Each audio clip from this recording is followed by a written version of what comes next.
comment calculer une longueur en utilisant le sinus d'un angle. Prenons un exemple. Imagine un triangle XUV, rectangle en X, tel que l'angle XVU mesure 40 degrés et le côté XU mesure 8 cm. Quelle est la longueur du côté UV? Pour répondre à cette question, on va utiliser le sinus de l'angle XVU.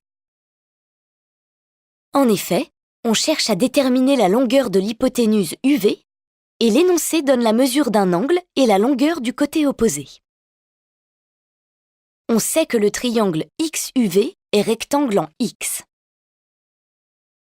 Par définition, dans un triangle rectangle, le sinus d'un angle est égal au quotient de la longueur du côté opposé à l'angle par la longueur de l'hypoténuse. Ici, le côté opposé à l'angle XVU est le côté XU et l'hypoténuse est le côté UV. Donc, le sinus de l'angle XVU est égal à XU sur UV. On connaît la mesure de l'angle XVU et la longueur XU. On va donc pouvoir déterminer la longueur UV. On réécrit l'égalité avec les valeurs connues. On sait que l'angle XVU mesure 40 degrés et que le côté XU mesure 8 cm. On a donc sinus 40 égale 8 sur UV. On utilise le produit en croix.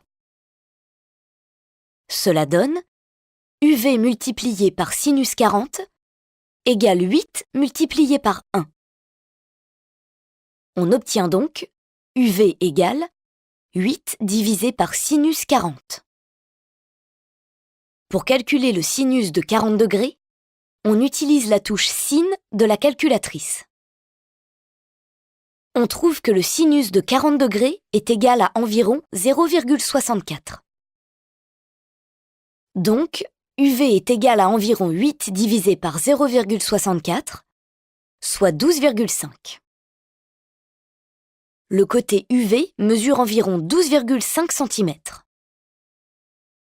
Voilà, maintenant tu sais déterminer la longueur d'un côté d'un triangle rectangle en utilisant le sinus d'un angle.